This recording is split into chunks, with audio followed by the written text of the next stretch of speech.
व्यक्ति ठाकुर जी को संग लेकर चलता मर्यादा से, ऐसे नहीं डलिया में लेके, गिरधर लाल भी तो चलते हैं, हमारे राधारमण लाल भी तो चलते हैं। तो इन सब महापुरुषों से इंद्रेश भैया सो सीखो कि ठाकुर जी को संग ले जाना हो तो कैसे ले जाया जाता है। ऐसे डोलम डोल करके नहीं, ठाकुर जी सब जगह जाते हैं, उसकी मर्यादा ध्यान रख के ऐसे वो मर्यादा से ठाकुर जी को ले जाया करता था।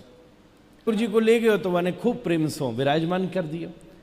अब वो आने जाने वाले उस ट्रेन में, वो कुंभ की तरफ ही जा रही होगी ट्रेन, उसके गांव से होते हुए, तो बहुत से संत थे। जो संत आते वो ठाकुर जी को देखते तो प्रसन्न हो जाते। वो भी कहता महाराज यहीं बैठ जाओ, यहीं बैठ जाओ। अच्छा वाह भाई, तेने हमारो सफर बड़ो बढ़िया कराई दियो, रास्ता में ही ठाकुर जी के इतने उत्सव दर्शन, तो बता तुझे क्या चाहिए।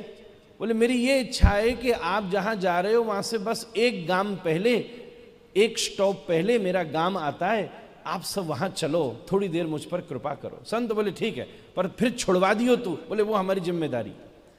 इतने उत्साह में वो ट्रेन छोड़ करके सब संतों को लेकर के फटाफट गांव में एक आदमी भेजा, कोई व्हाट्सएप तो था नहीं कि पत्नी को भेज देता, be ready sends are coming इतनी सुविधा तो थी नहीं।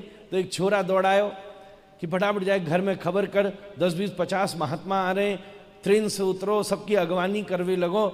ऐसी भड़बड़ भड़बड़ में एक बड़ी भूल है गई कि बैठे बैठे ठाकुर जी को उठानो भूल गो मारे, जिनकी वजह से मिले सवरे भी नहीं उठानो भूल गो, और सवरे उतर करके चल दिए। अब बात ये थी कि स्टेशन से घंटा भर दूर गांव था। जब वहां पहुंचा तो आदत ये थी कि ठाकुर जी को पहले विराजता था। अब एकदम ध्यान में आया कि ठाकुर जी कहाँ गए, सवरे महात्मा भी आ गए। अब तो रोवे बैठे, अब तो सोचे जने ट्रेन भी कहाँ चली जाएगी। सब महात्मान के हाथ पांव जोड़े। एक जरा हष्ट पुष्ट महात्मा था, बोले तू जल्दी जल्दी चल, हम वापस चलते हैं, जब तक तेरी पत्नी ध्यान रख रही है। सब दौड़ करके फटाफट 2-4 महात्मा संग लगे, लौट करके आए। बाहर स्टेशन मास्टर खड़ा था, फूट फूट के रोवे। उसे तो बात करने की भी हिम्मत नहीं हो रही, ध्यान भी नहीं कौन सी ट्रेन, क्या ट्रेन। किसी ने प्लेटफॉर्म मास्टर ने पूछा क्यों रो रहा है भैया, पत्नी खो गई क्या तेरी, बच्चा खो गए, कौन खो गया, क्यों रो रहा है महाराज। तो अब स्टेशन मास्टर पूछने लगा कि भैया क्या बात हो गई। तो संत ने बताया, अरे भैया हमारे ठाकुर जी थे वो रह गई। कौन सी ट्रेन थी, अरे क्या बताएं, हम तो 1 घंटा दूर निकल गई होगी। अरे नहीं, बोले फलानी ट्रेन नंबर था, फलानी सीट थी। स्टेशन मास्टर बोला महात्मा जी रोना बंद करो, हम क्या बताएं, 1 घंटा से ट्रेन में फॉल्ट आ गया और स्टेशन पर ही खड़ी हुई है महाराज, हम क्या बताएं। अच्छा, बोले चलो भीतर, इंजीनियर लोकल बुला दिए, ठीक ही नहीं हो रहा, बड़े शहर के इंजीनियर बुलाए हैं। ओ वो तो एकदम तान दुपट्टो भागो भीतर।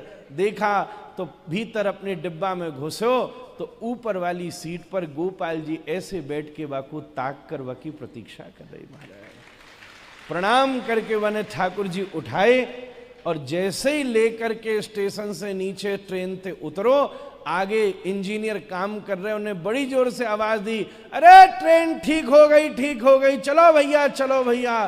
सब प्रसन्न हो गए और ट्रेन निकल पड़ी। कहने को अर्थ ये था कि अगर साचो प्रेम प्रभु ते होवे तो मूर्ति बोले काठ की है, मूर्ति बोले काठ की, साचो प्रेम हो जाए है। कैसो सुंदर प्रेम है।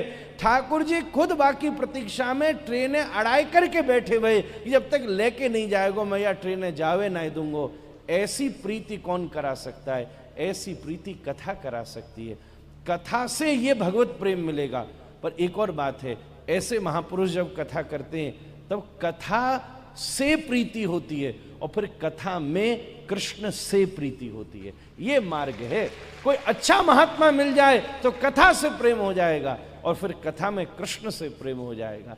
बस इतने ही रास्ते को भक्ति पथ कहते हैं।